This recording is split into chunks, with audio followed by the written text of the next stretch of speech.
자랑스러운 태극기 앞에 자유롭고 정의로운 한국의 무한 영광을 위하여 충성을 다할 것을 굳게 결심합니다.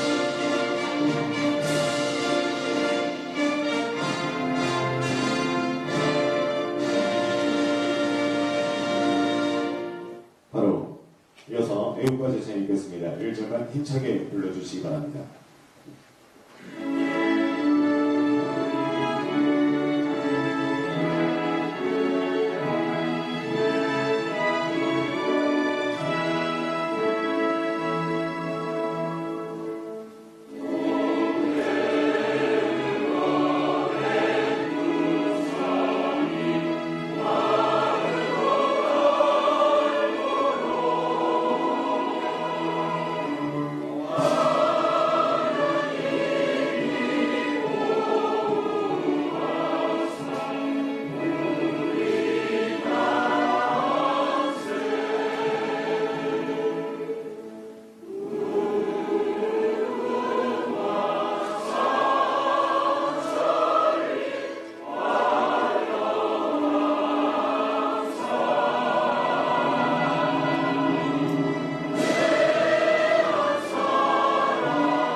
다음은 문명이 있겠습니다. 율동 문명.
바로 모두 자리에 앉아주시기 바랍니다.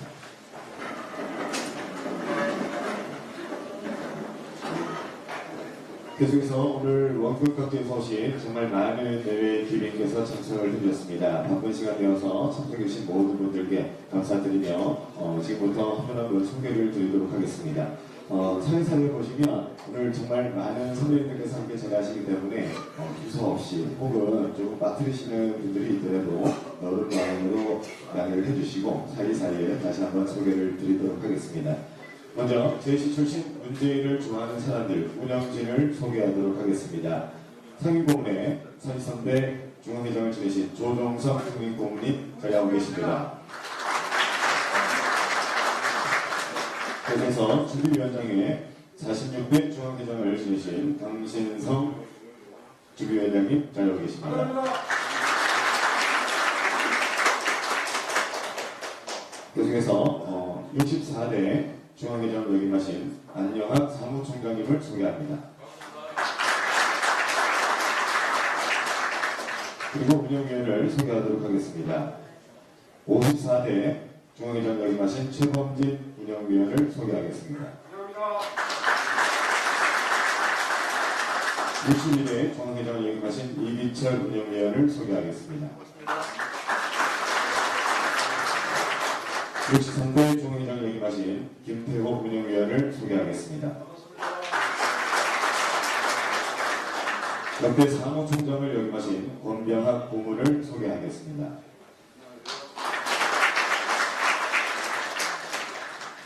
그리고 오늘 이 자리 외부에서 함께 참석해 주신 교수님들을 소개하도록 하겠습니다.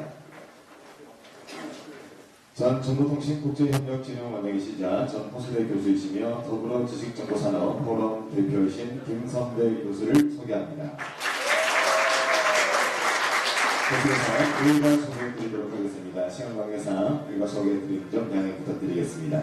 센터프로 대표이시며 경영박사 최용숙 대표, 그리고 호수대 정보경학 이미자 박사, 그리고 호수대 정보경학 정명숙 박사, 호수대 정보경학 이강석 박사, 호수대 정보경학 이형근 박사, 그리고 호수대 정보경학 이자한 박사, 그리고 세종대학교 이승환 교수님, 그리고 교원예술대학교 김정환 교수님, 에스오트마케팅 이성구 대표님, 가나 컨설팅 이영희 본부장님, 주식회사 CLS 컨설팅 김규한 대표 함께 소개하겠습니다. 그리고 김민석 민주당 당대표 특보단장을 소개하도록 하겠습니다.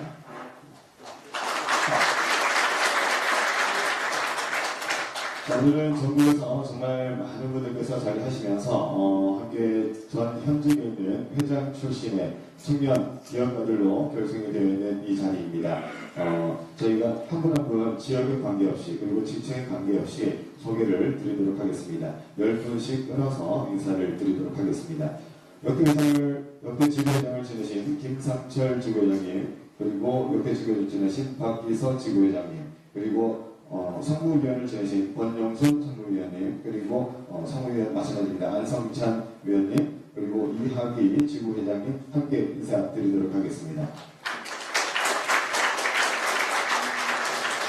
계속해서 인사드리도록 하겠습니다. 현 지구회장이신 최재훈 지구회장님, 그리고 현 제2의 부회장을 지내고 계시는 김봉주 부회장님, 계속해서 충북에 우리 지구회장을 지내신 우리 박은규 지구회장님, 그리고 현 사무총장이십니다. 송석진 사무총장님, 그리고 임충렬 지구회장님 함께 인사드리도록 하겠습니다. 계속해서 김학진 지구회장님, 그리고 김태광 지구회장님, 전무건 상무위원님, 그리고 홍석상 지구회장님, 조장희 상무위원님, 그리고 김훈 사무총장님, 이종훈 상무위원님, 그리고 임종훈 지구회장님, 이재혁 상무위원님 함께 인사드리도록 하겠습니다.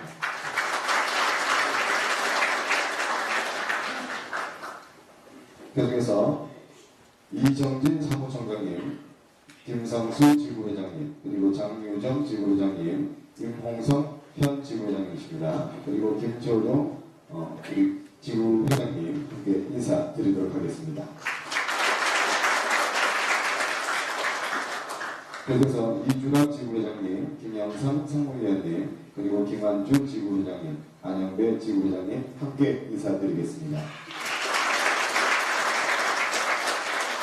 그리고 홍준시 연구원 교수님을 소개하도록 하겠습니다. 이두환 교수 부장님 인사드리겠습니다.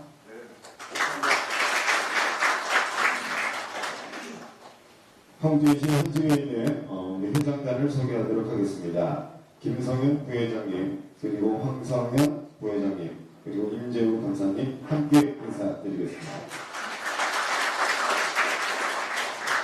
현재 나오고 있는 상무위원을 소개하도록 하겠습니다. 송석진 사무총장, 그리고 이동문 국제실장, 배성길 조직관리실장, 이재혁 해외사업실장, 용인중 미래정보실장 함께 인사드리겠습니다. 앞서 소개해드린 현직에 있는 지구회장을 소개하도록 하겠습니다. 박정환 서울지구회장, 최재훈 부산지구회장, 김영철 경기지구회장, 변민수 충북지구회장, 이몽성 제주지구회장, 정황균 광주지구회장 함께 소개하겠습니다. 이상 것으로 내일 소개는 여기에서 마무리하도록 하겠습니다. 이외에도 네, 알겠습니다. 아주 원로 선배라고 이렇게 소개를 해주셨는데요. 윤성길 회장님 함께 인사드리도록 하겠습니다.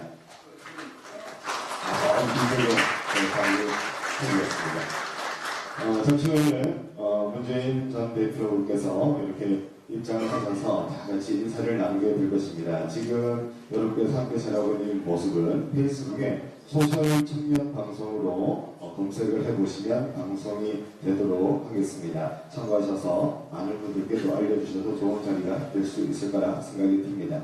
자, 잠시 후 이제 경과 보고를 말씀드리고 그리고 환영 인사 그리고 진행인답 시간을 가지고 꽃다발 전달과 기념사진 촬영을 함께 하도록 하겠습니다. 잠시 자리에서 대기해 주시기 바랍니다.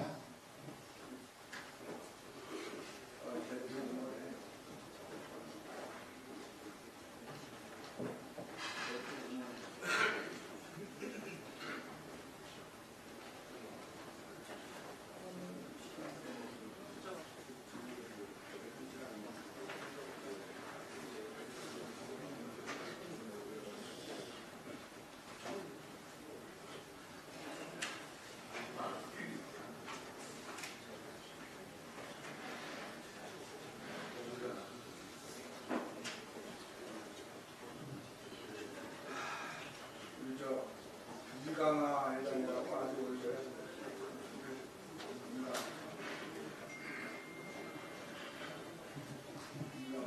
사이에 소개에 빠진 분들을 계속해서 소개를 드리도록 하겠습니다. 이강하 회장님께서 자리 함께 하셨는데요. 어디 계시죠? 네, 인사 한번 드리겠습니다. 박수로 맞아주시기 바랍니다.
자, 이제 곧 문재인 후보가 도착하도록 하겠습니다. 모두 자리에 정리해 주시기 바랍니다.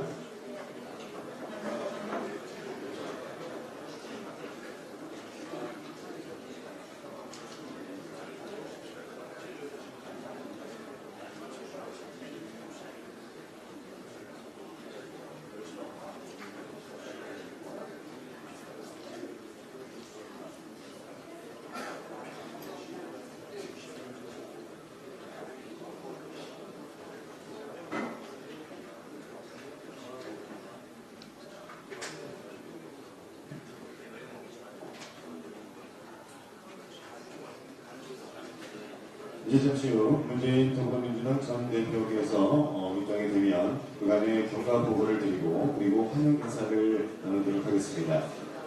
자, 지금 현재 문재인 더불어민주당 전 대표께서 입장하고 계십니다. 환영의 박수를 더해 주시기 바랍니다.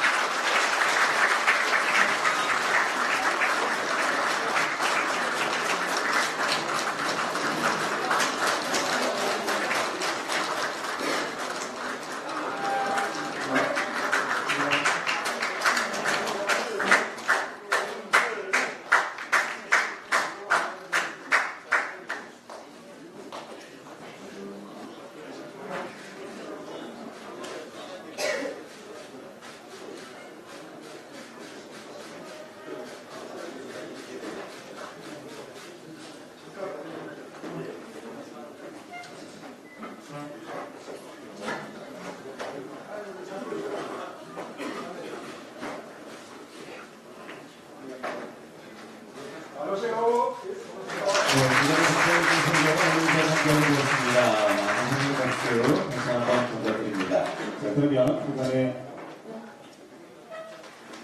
함께 있었던 많은 시간들 먼저 환영 인사를 함께 드리도록 하겠습니다. 강신성 준비위원장으로부터 환영 인사와 소개가 있도록 하겠습니다.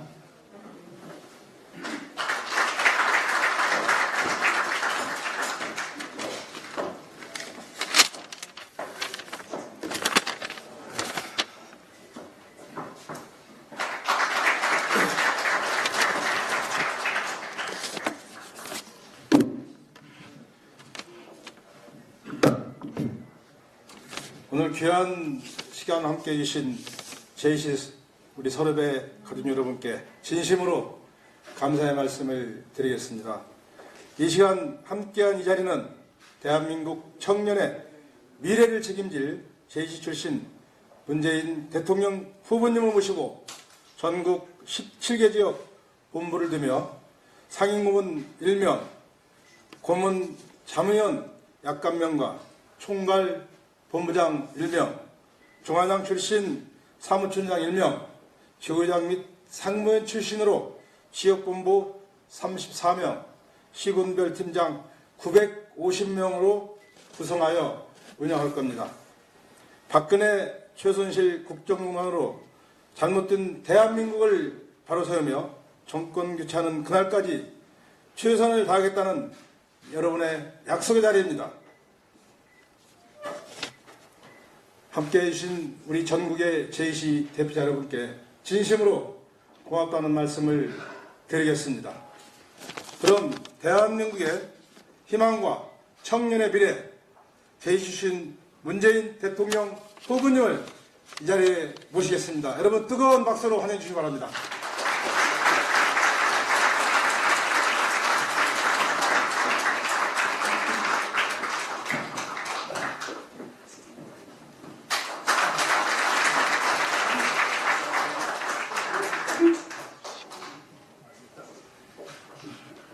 예, 혹시 하면 됩니까? 예, 우리 JC 후배님들 또 우리 또 선배님들 계십니다. 다들 반갑습니다. 모두들 정권 교체 그런 간절한 마음들 가지고 계시죠? 정권 교체가 다가 아닙니다. 국민들은 정권 교체를 통해서 오랜 적폐들 청산하고 새로운 대한민국 만들자고 그렇게 요구하고 있습니다. 우리가 만들고자 하는 새로운 대한민국, 그냥 나라를 좀 더 좋게 만드는 개선 차원이 아닙니다.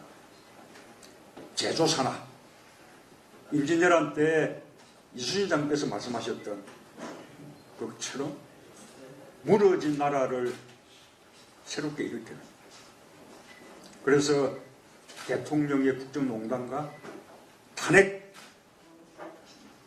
정국으로 황폐해진 나라를 다시 이렇게 세워서 완전히 새로운 대한민국 만드는 일입니다. 보수 진보 이런 차원의 문제가 아닙니다. 보수 진보 넘어서서 이제 좀 정상적이고 상식적인 나라, 나라다운 나라 만들자라는 것이 우리 국민들의 한결같은 바람 아니겠습니까? 그 일을 해야 할 주체가 누구겠습니까? 바로 우리 국민들이죠. 정치인들이 아닙니다. 국민이 주체입니다. 특히 완전히 새로운 나라 이렇게 만들어내려면 국민들 가운데서도 우리 청년들이 앞장서야 합니다. 우리 자랑스러운 JC 후배들이 정권교체 또 완전히 새로운 대한민국 만드는 일에 앞장서 주시겠습니까? 네.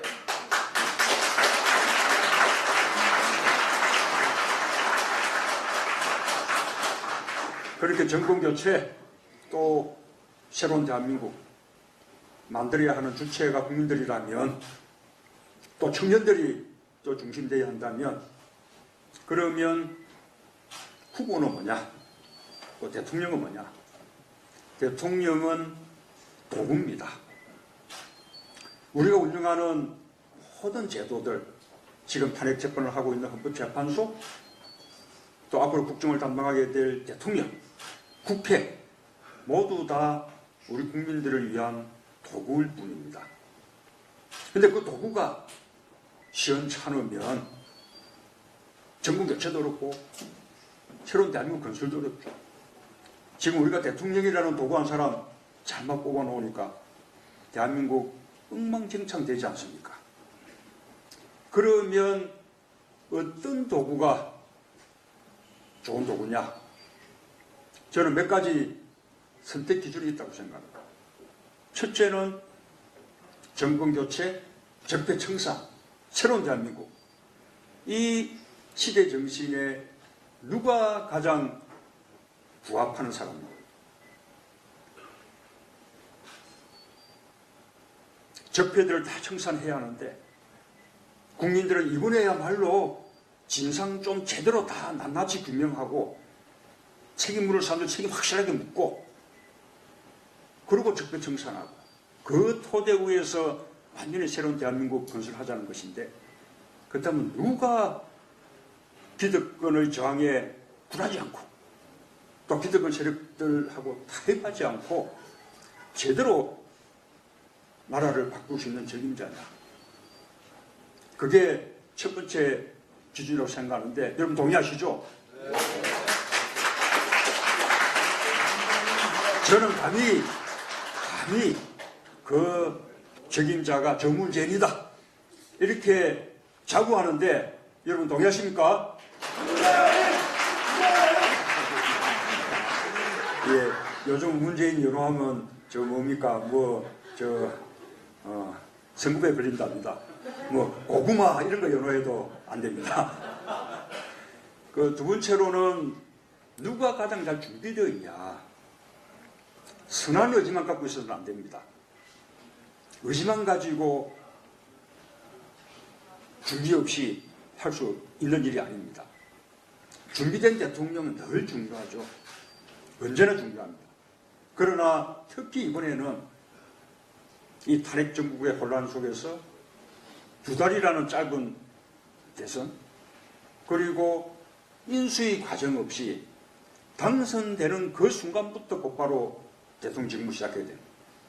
곧바로 국권 통수권 인수하고 우리 지금 이태원 안보 점검하고 방대한 수천 명에 달하는 정부기구 구성하고 청와대 비서실 꾸리고, 요즘 우리 외교가 어려운데 미국, 중국, 러시아, 일본 이런 4대국 정도에는 빨리빨리 특사도 내보내서 우리 외교도 다시 한번 점검하고 우리 무너진 경제 다시 이렇게 세우고, 적폐 청산하려면 적폐의 어떤 원흉이 되는 국정원을 비롯한 검찰을 비롯한 국가 권력기관들 개혁하는 것 정광석각처럼 해내야 돼.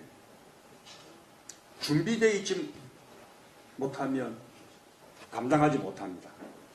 감당 못하는 정도가 아니라 다음 정부 실패하고 맙니다. 엄청나게 혼란 겪게 될 겁니다. 자, 그래서 그 점에서도 저 문재인은 가장 준비된 후보다.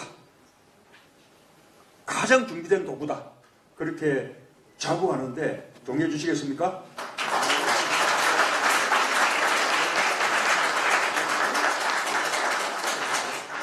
세 번째가 철저한 검증입니다. 이번에 박근혜 대통령 결국 지난번 대선 때 우리가 제대로 검증하지 않았기 때문 아닙니까? 검증하지 않고 묻지만 지지했죠. 많은 분들이. 그러니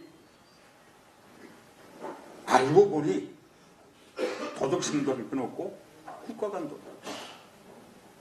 헌법도 지키지 않고 국가 권력을 사유물처럼 생각하면서 국정농단하고 부정국가하고 엄청난 고통을 국민들 겪고 있지 않습니까?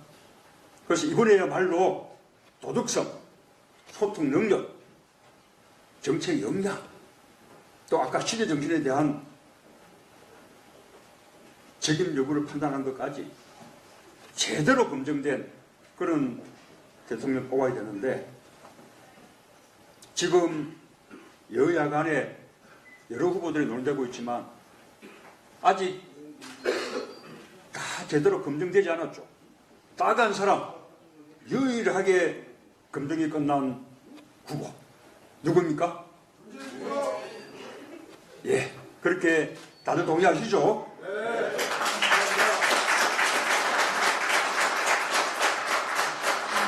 하나만 더 말씀드리면 이제는 대통령이 어느 한 지역에서만 지지받는, 그래서 대통령 선거일에 어느 지역은 잔치마당인데 또 다른 동네에서는 눈물바다가 되는 이런 시대 이제 끝내야 돼요. 그럼 우리 정치의 지역구도 그야말로 우리가 청산해야 될 적폐 중의 적폐입니다. 영남, 호남, 충청 모든 지역에서 다 고루 지지받을 수 있는, 그것을 통해서 우리 정치의 지역구도 깨고 지역 통합을 이뤄내고, 그래서 국민 통합을 이뤄내고, 이 통합된 국민들의 힘으로 새로운 대한민국을 만들어낼 수 있는 이런 유일한 후보가 또 누굽니까? 저 문재인밖에 없다고 자부하는데 동의하십니까?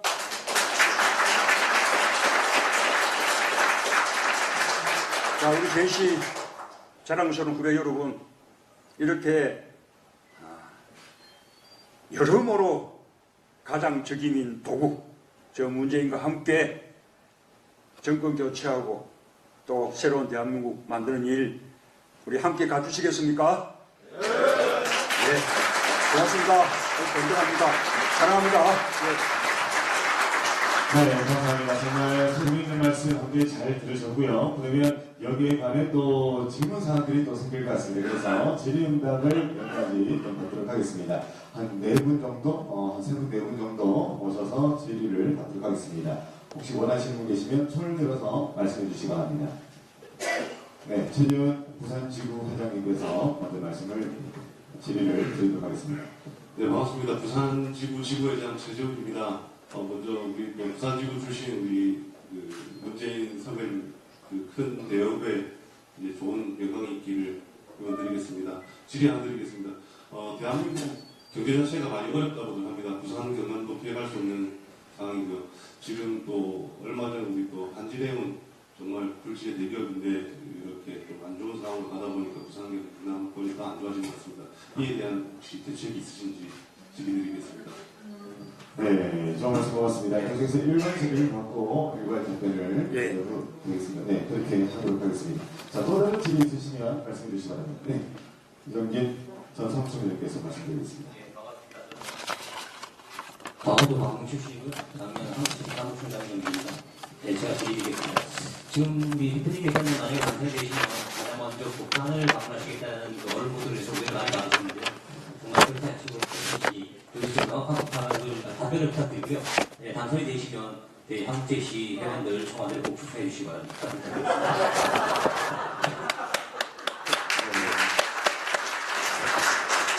고맙습니다. 자, 계속해서 또 다른 질의를 받아보도록 하겠습니다. 네, 말씀 부탁드리겠습니다. 네, 저는 2015년 한국제시 부회장을 역임한 경기도 안산제시 출신 이주락입니다. 먼저 대표님 만나게 돼서 영광스럽게 생각하고 질문 하나 드리겠습니다. 대표님께서 대통령에 당선이 되신다면 비정규직 문제, 일자리 창출 문제, 청년 실업 문제 등 이런 국가적인 큰 문제에 대해서 청년 기업가들과 함께 적극적으로 대처 해결할 방안이 있으신지 질문 드리겠습니다. 네, 고맙습니다. 이 외에도 더 많은 질의를 받았으면 좋겠지만 시간 관계상 한 분만 더 모시고 말씀해 주시기 바랍니다.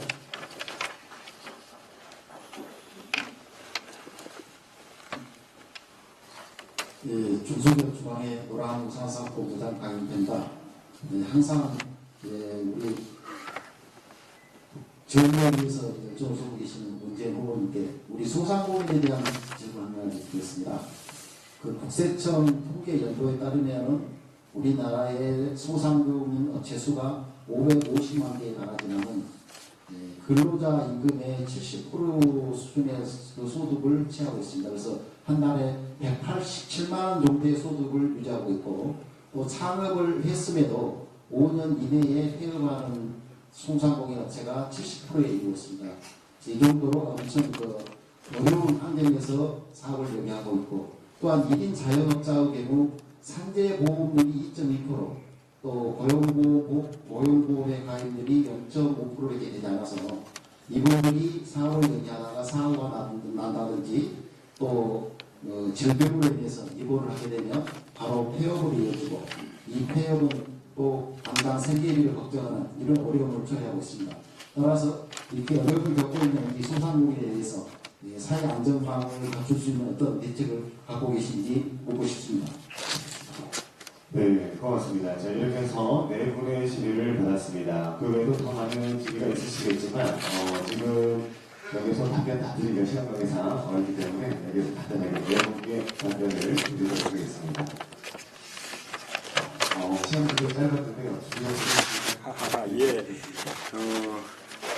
우선 약간 좀 쉬운 거 먼저 답변을 드리면요.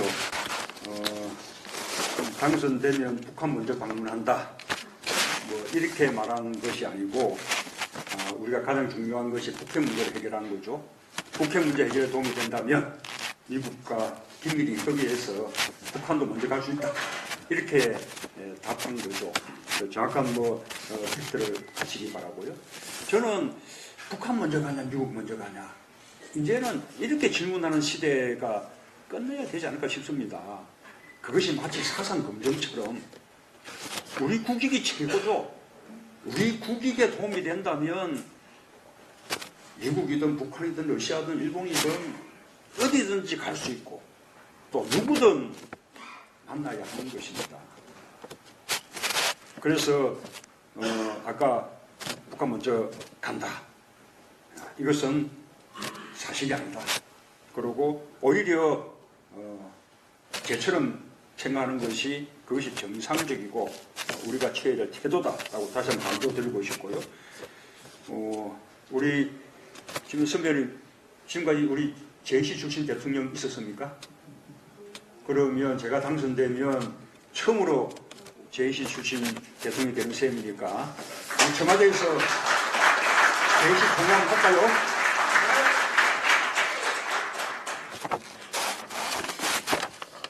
아까 소상공인 요 부분들 말씀드리겠습니다. 저는 소상공인들은 자영업자 아까 한 550만 개, 요즘 더 늘었습니다. 하도 어려워지니까 다들 너도나도 자영업에 나서고 특히 식당 차리고 뭐 이렇게 하는 바람에 거의 한 680만 명에 달한다고 합니다. 특히 이 자영업자 가운데서 숙박, 음식점, 도소매 이렇게 하시는 분들은 70%가 3년 이내에 폐업하는 그런 처지입니다. 하루에 한 3,000개씩 새로운 창업이 이루어지고 하루에 2,000몇백 개씩 문을 닫는 그런 실정이죠. 그런데 이 소상공인 자영업자들을 그동안에는 하나의 자본, 경영자 이렇게 취급해 왔습니다.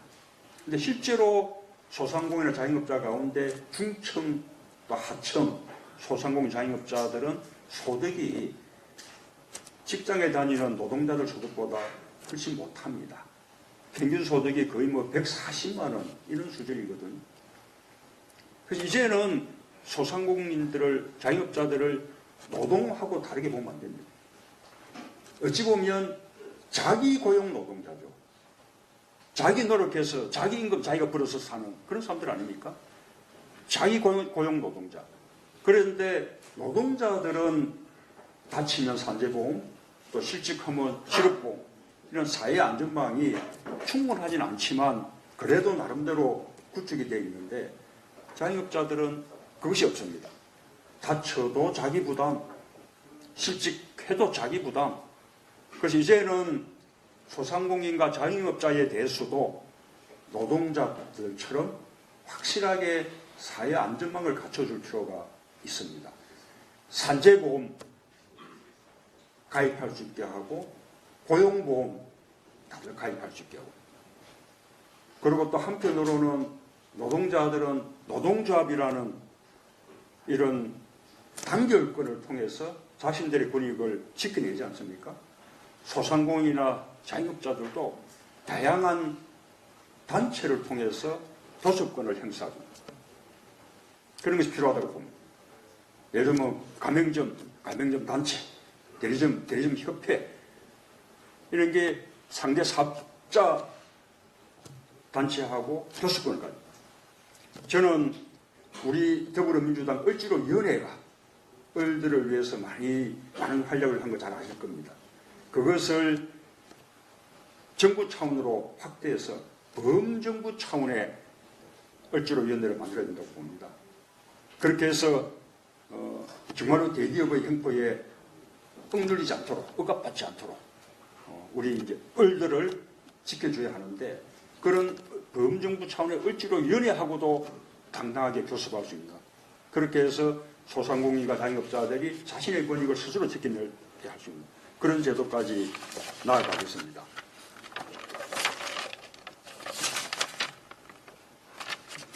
일자리 문제는 정말 중요합니다. 일자리 문제는 지금 얼마나 중요한가 하면 지금 일자리 상황이 청년 실업률이 2016년도에 10.6%. 대한민국 통계가 만들어지고 난 이후에 사상 최고입니다. 체감 실업률은 무려 34.2%. 청년 3명, 4명 중에 1명은 실업자인 거죠. 그러니 청년들은 헬조선이라는 그런 이제 신음이 나오는 겁니다. 청년들이 일자리가 없으면 이게 청년들의 고통만으로 끝나는 것이 아닙니다. 곧바로 그것은 부모 세대의 고통이 됩니다. 아까 자영업자 이야기 나왔는데 직장에서 은퇴한 부모 세대들이 자식이 취업이 안 되니까 다시 돈벌이에 나선 게 그들의 비정규직 일자리거나 아니면 식당 차리거나 이런 거 아니겠습니까? 바로 부모 세대의 고통. 지금 고령화 사회가 시작됐는데 어르신들은 누가 부양을 했습니까? 청년들 일자리가 없으니 결혼 못해 아이도 못 놓아. 이런 세계 최저의 출산율이 지금 벌써 10수년 지속되어 왔기 때문에 드디어 금년부터는 대한민국 생산 가능 인구가 줄어듭니다. 생산 가능 인구가 줄어든다는 이야기는 경제 활동 인구가 줄어든다는 이야기입니다. 그러면 세금도 줄어들고 소비도 줄어들고 나라 경제가 갈수록 어려워지는 거죠. 2032년쯤 되면 이대로 가면 대한민국 총인구가 줄어들고 그럼 대한민국 근간이 무너지는 겁니다. 말하자면 지금 청년 일자리 문제는 국가 비상사태나 같습니다. 이 문제를 해결하기 위한 말하자면 비상경제 조치가 필요합니다. 그래서 나는 대통령이 된다면 정말로 일자리 문제만큼은 확실하게 해결하는 일자리 혁명을 일으키는 그런 일자리 대통령이 되겠다. 그렇게 공약을 했습니다. 대통령 직속 일자리위원회를 두고 또 청와대에 일자리 상황실을 만들고 대통령 집무실에도 일자리 현황판을 걸어두고 대통령이 매일매일 일자리 상황을 점검하는 그런 대통령이 되겠다고 약속드렸습니다.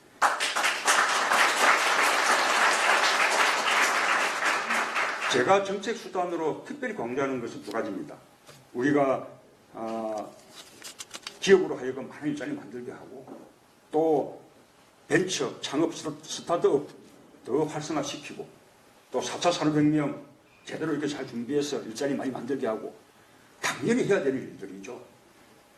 거기에 대해서 나는 특별하게 말씀드리고 싶은 것은 이제는 일자리 만드는 것도 민간 기업에게만 떠넘기지 말고 정부와 공공부문이 일자리 만들기를 주도해야 한다. 지금까지 우리나라는 작은 정부가 좋은 것이다.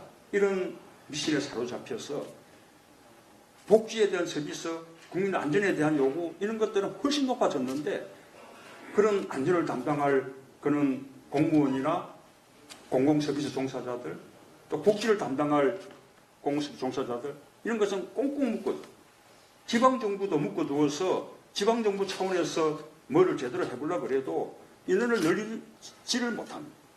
그래서 이 부분만 제대로 소방관수 늘리고 경찰관 늘리고 육군, 군, 부사관 늘리고 복지공무원 늘리고 또 사회 서비스 분야의 공공 부분에서 많이 만들어내고 이렇게 해서 공공 부분하고 정부가 일자리 만들기를 주도합니다.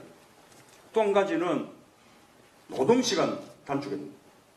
우리 노동시간 법적으로 연장 노동시간 포함해서 주 52시간 법정 정해져 있지 않습니까?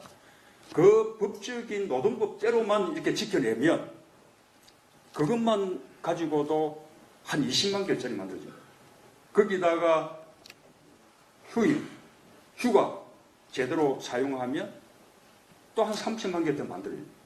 그러니까 노동시간만 제대로 지키고 휴가만 제대로 사용하도록 만들어도 한 50만 개짜리가 새롭게 만들어지는 겁니다. 또 그렇게 하면 우리 일하는 사람들 또 우리 자영업자들 소상공인들 모두 저녁이 있는 삶을 가지게 되고 휴일을 가지게 되고 휴가를 가질 수 있습니다. 우리 삶의 질도 높아지는 것이죠. 그 두 가지를 일자리 대책으로 특별히 강조하고 싶습니다. 우리 이제 부산의 경남 뿐만 아닙니다. 국가 경제가 워낙 어려우니까 지역 경제 다 어렵죠. 특히 이제 부산 쪽은 조선 해운 산업이 지금 무너지면서 지역 경제가 아주 피폐해졌습니다. 부산뿐만 아닙니다. 경남도 그렇고 이 또 조선의 문제는 저기 충청도 당진에도 현대 중공업이 있고 우리 또 전라남도 목포에도 사무중공업 있고 다 공통적인 문제입니다. 해운은 부산항의 문제일 뿐만 아니라 광양항의 문제이기도 합니다. 한전연도산 때문에 환적 화물이 광양항에도 굉장히 많이 줄었습니다. 그래서 조선산업, 해운산업 다시 경쟁력을 되살려놔야 우리가 해운 강국으로 그렇게 다시 또 새롭게 출발할 수 있습니다. 뿐만 아니라 우리는 개방된 통상국가이기 때문에 우리가 해운 강국이 되지 않으면 이 개방된 통상 이 국가 이것을 유지해 나가기가 어렵습니다. 뿐만 아니라 해운업은 우리의 안보 산업이기도 합니다.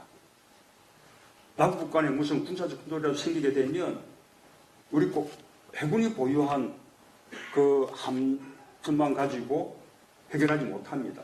군수물자 수송하고 하는 것은 다 우리 국적선사의 선박들이 그게 필수 선박으로 그렇게 지정이 돼서 그 일을 담당하게 되는 것이거든요. 그래서 한전연이 무너지는 것은 우리 안보에 큰 구멍이 뚫린 것이나 마찬가지입니다. 이렇게 다시 조선 해운 산업을 살려내야 되는데 지금 현재 세계적인 이 조선 경기가 지금은 바닥이지만 대체로 전문가들 전망이 2, 3년, 3, 4년 지나면 경기 다시 살아날 것이라고 합니다.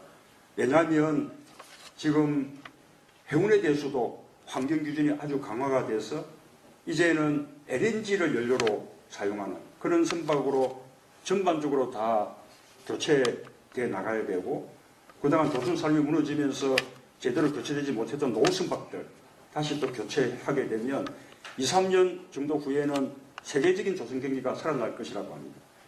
그때까지 조선 경기를 우리가 국가가 정책적으로 우리 국내의 수요를 가지고 유지시켜주는 그런 정책이 필요합니다.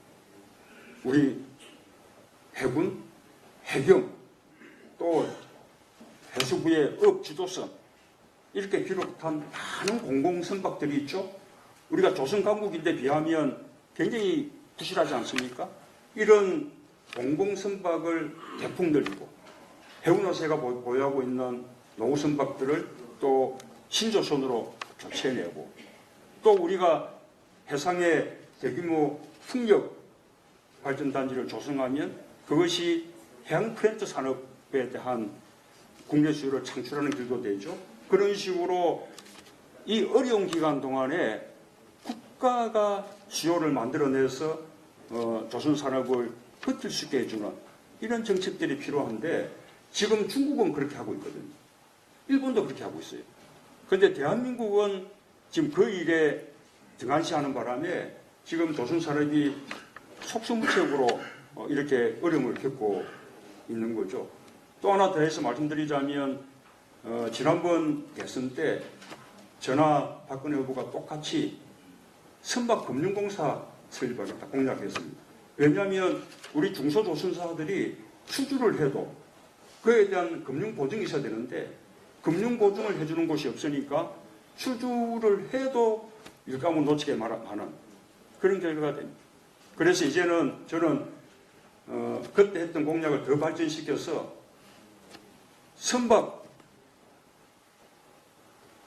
선박금융회사, 선박금융공사 이런 것을 한 4조, 5조 이런 규모로 확실하게 이렇게 설립해서 거기서 새로운 신조선 발주를 하기도 하고 또 아까 말씀드린 대로 중소조선사가 수주할 때 금융도 제공해주고 이런 식으로 하면 어려운 이 조선업 불경기를 이겨낼 수 있지 않을까 그렇게 생각합니다. 아마 이 궁금한 분들이 많을 텐데 대충 답변이 되는지 모르겠습니다. 네, 연사님은 정말 고맙습니다. 앞으로 대장정 함께하는 길, 두고도 짧은 길 함께하는 모든 분들이 도와주시라 생각됩니다. 자, 특별히 또 꽃다발을 준비하셨습니다. 우리 도동성 상임고문님께서 꽃다발을 전달하도록 하겠습니다. 자, 보니까 우리 도동성 상임고문님께서 제시 출신 문재인을 좋아하는 사람들이라는 이 명을 장명을 또 하셨네요. 자, 그래서 오늘 참 좋은 시간들이 될 것 같습니다. 자, 앞서 계신 우리 공양진 여러분들 그리고 한국제시 임원 여러분들께서도 함께 나오셔서 기념사진 촬영을 함께 하도록 하겠습니다. 자, 꽃다발도 준비된 꽃다발 함께 전달해 주시기 바랍니다. 한국제시 대표로서